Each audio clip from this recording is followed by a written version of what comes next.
Hey everyone, Timmy Flyersguy here. I just wanted to remind you about the Orange and Black Recap.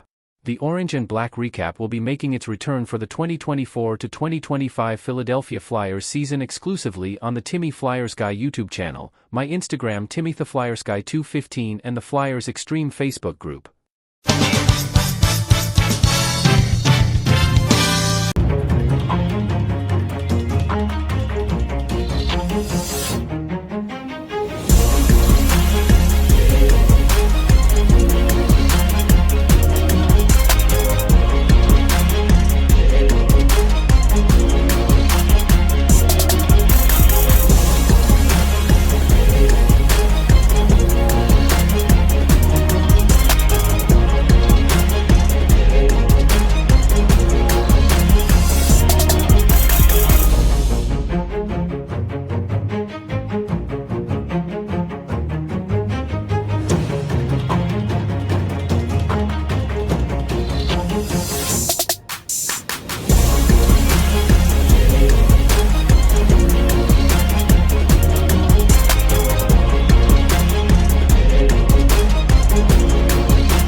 It's me, Timmy Flyersguy, and welcome to another edition of the Timmy Flyersguy podcast.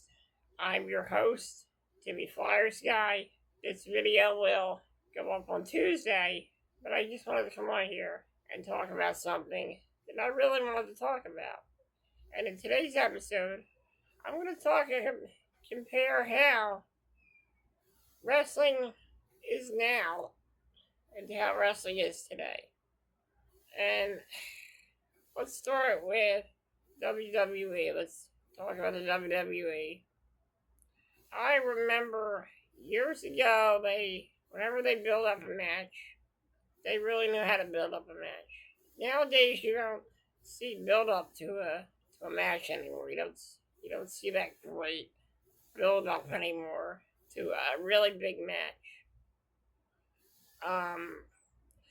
Especially with all the craziness they got, especially all the factions they got, like the Bloodline and all that stuff. How could you not build up anything? You guys had a champion that was champion for 2 years, maybe 3 years, and you guys could never really build matches up. Nowadays, back then, I remember watching Monday Night Raw, watching SmackDown, and even NXT. They always knew how to build up a match. They had great build up. They told great stories. And I kind of think after the pandemic, they recovered from the pandemic. They had the people in the audience back. But the stuff they were doing just wasn't quite the same as it was when I watched it.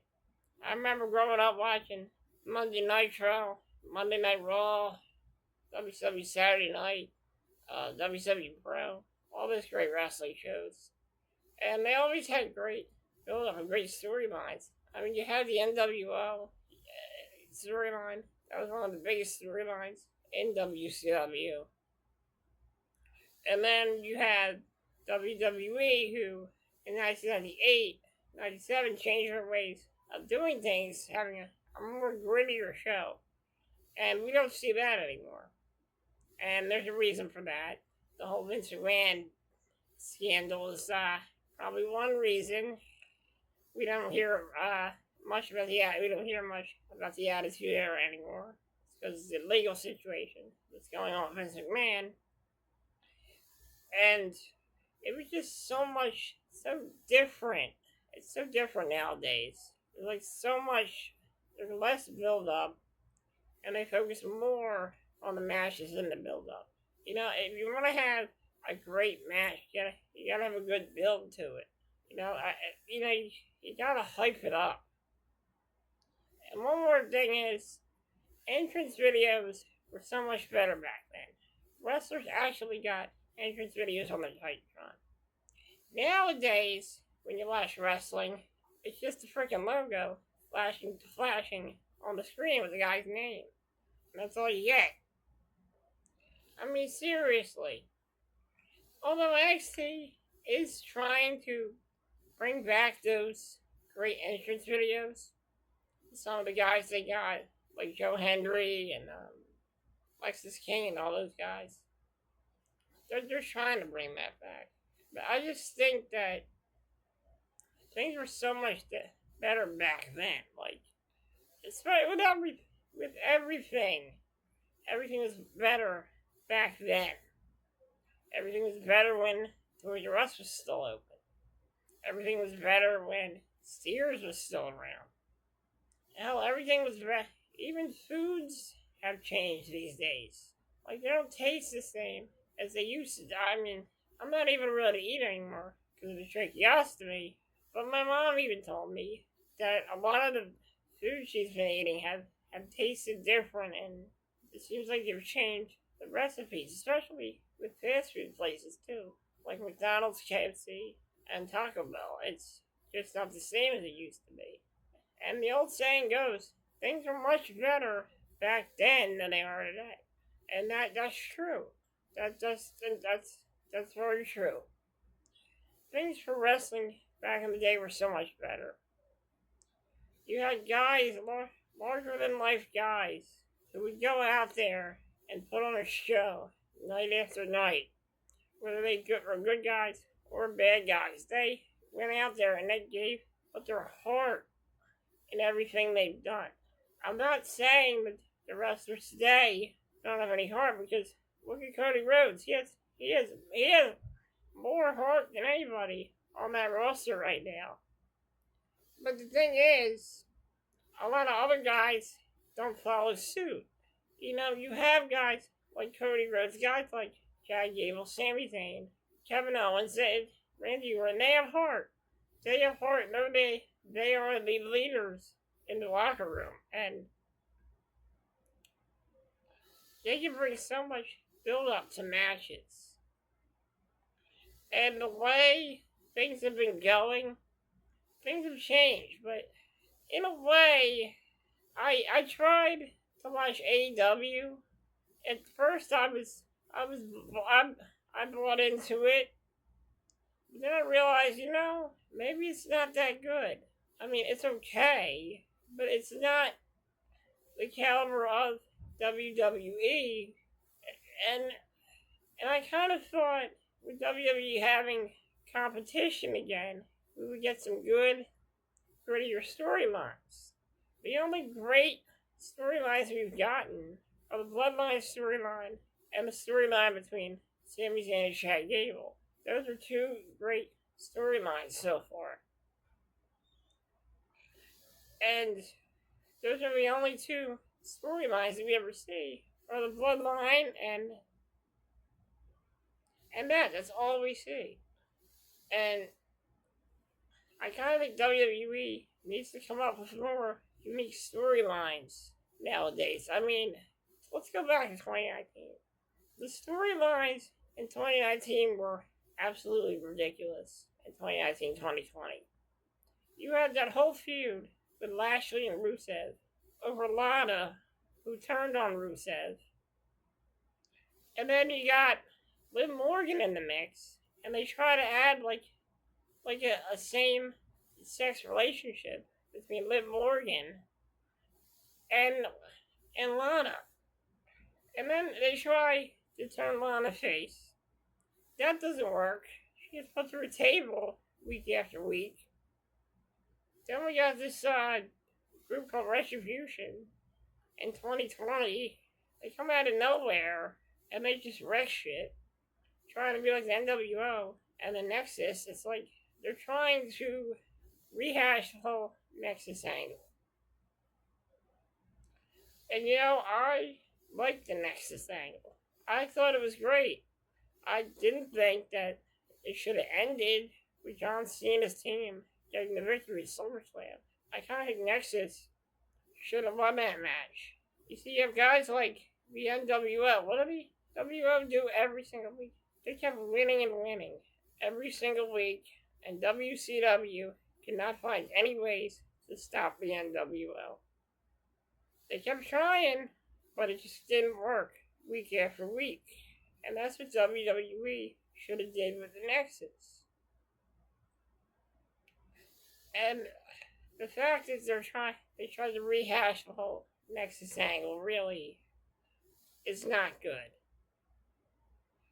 And AEW, they're trying to get better. I kind of think they will get better. I don't know if they're going to last as long as the WWE. Because the last time WWE competition, it was Impact Wrestling. When Impact Wrestling moved to Monday nights, when Hulk Hogan went to Impact and brought all his friends along with him. The problem with Impact Wrestling, the thing is, the reason they're not as popular as AEW and WWE, and the reason they didn't survive that long, was because I don't think Dixie Carter was a competent owner.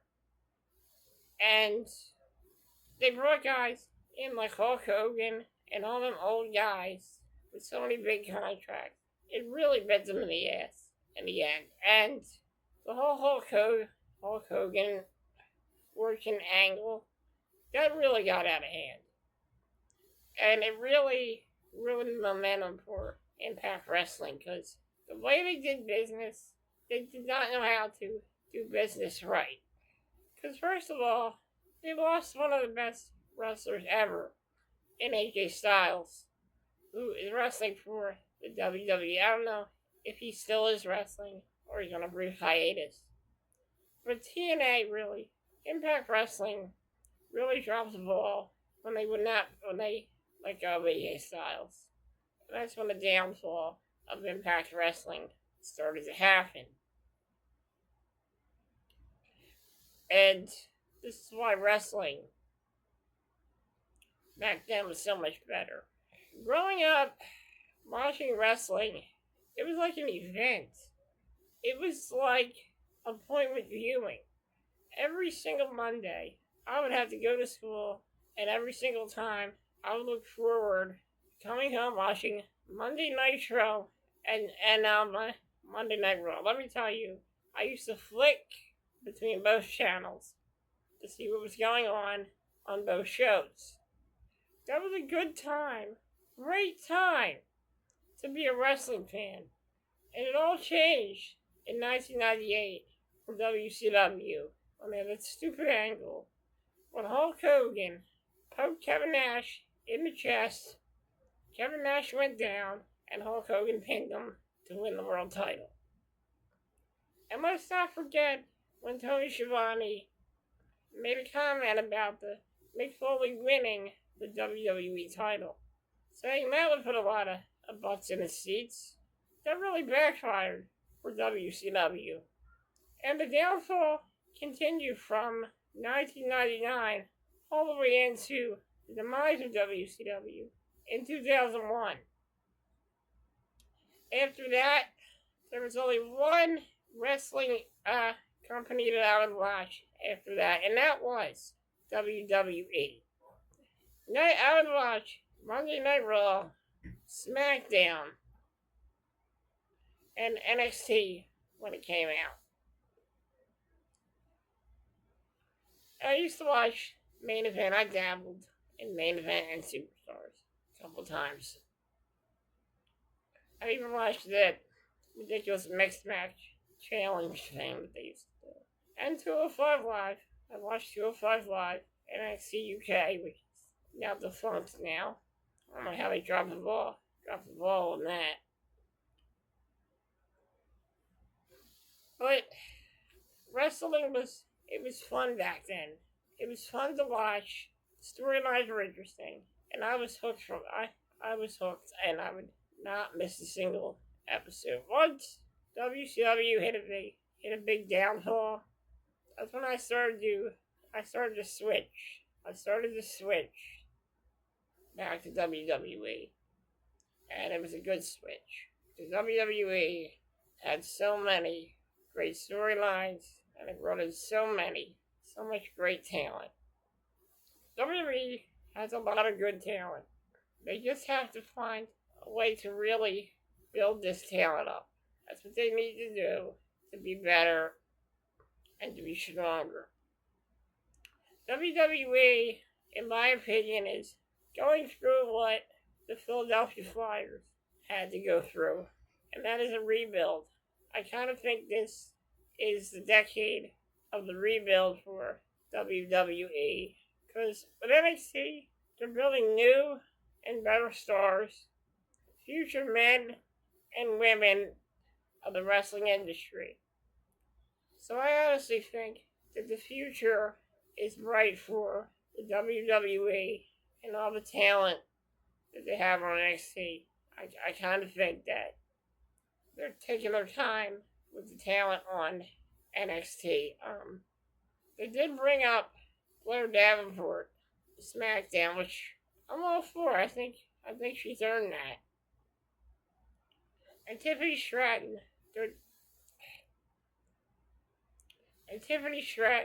they're doing some great things with Tiffany Stratton. And I also cannot wait when they call up Roxanne Perez. She's very talented as well. I'm looking forward to that. So like I said, sometimes it's all about the good old days. And that's why they're called the good old days. Because those were the best times to be a wrestling fan. Now, I didn't grow up watching wrestling in the 80s like a lot of people. Like the guys who watched NWA and WWF. I never grew up on that. I discovered WWF one time in '94 watching it on TV when I was flicking through the channels. And then I started to become a wrestling fan in 1996. That was my generation of wrestling right there. 1996 through 2000. I would say 2007, because 2007 was the last great year for WWE until they went PG the rest of the year after that. But I've often revisited the PG era of WWE, and I have to say, there were some great matches in 2008 and 2009. You had the rivalry between the two brothers, Matt and Jeff Hardy. I also seen that great match with Vladimir Kozlov and The Undertaker. That's a great match. And let's not forget about the crazy rivalry between Triple H and Randy Orton. That was a damn good rivalry in the PG era. And let's not forget the whole Nexus angle, how that went down, and the introduction of Daniel Bryan to WWE. That's when things really started to heat up. In 2010, things started to get better. And from there, things started to get better after that. But at one point in time, things just stopped being fun to watch. Occasionally, I will watch Monday Night Raw, the highlights, because I'm usually busy putting together a YouTube video. And that's why I usually don't get to watch that much. But I have been keeping up with what's been going on with the whole Bloodline, Jacob Fatu, and all those guys. So guys, that is how I feel about this whole situation with the WWE and wrestling in general. Guys, thank you for joining me. I hope you all have a wonderful day. It was great coming on here, talking about the good old days with each and every one of you. And if you guys want to hear the full story on how I got into wrestling, check out Throwback Flyersguy. I have an episode on there where I talk about how I got into wrestling. Guys, thank you for joining me, and have a great day. It was good talking to all of you, and I hope you guys have a great day. Before I go, I'd like to give a shout out to a few beautiful ladies on Twitter, and those beautiful ladies are the lovely Kazumi,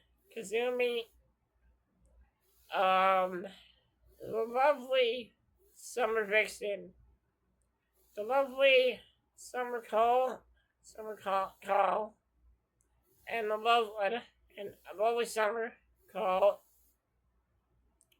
the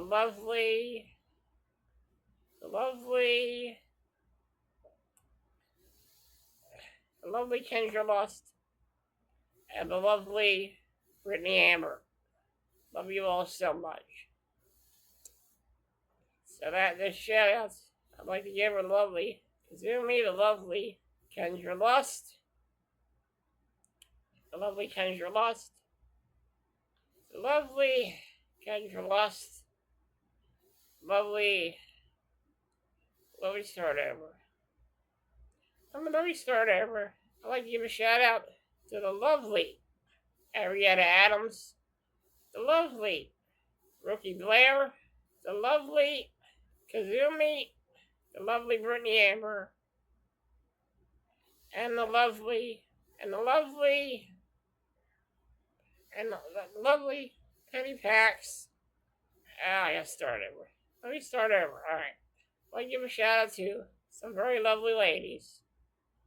The lovely TheBaileyRayne, the lovely Kazumi, the lovely Britney Amber, the lovely Lauren Phillips, the lovely Kendra Lust, and the lovely Arietta Adams, the lovely TheBaileyRayne. I said her name already.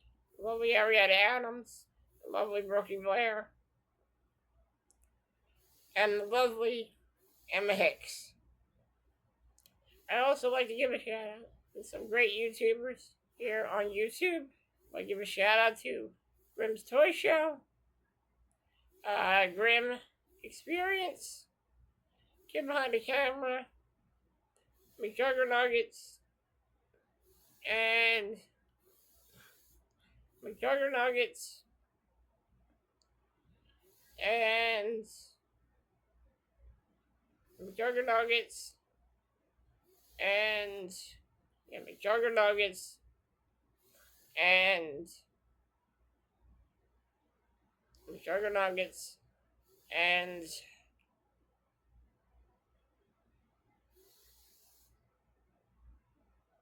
McJuggernuggets, and Dusk Till Sean.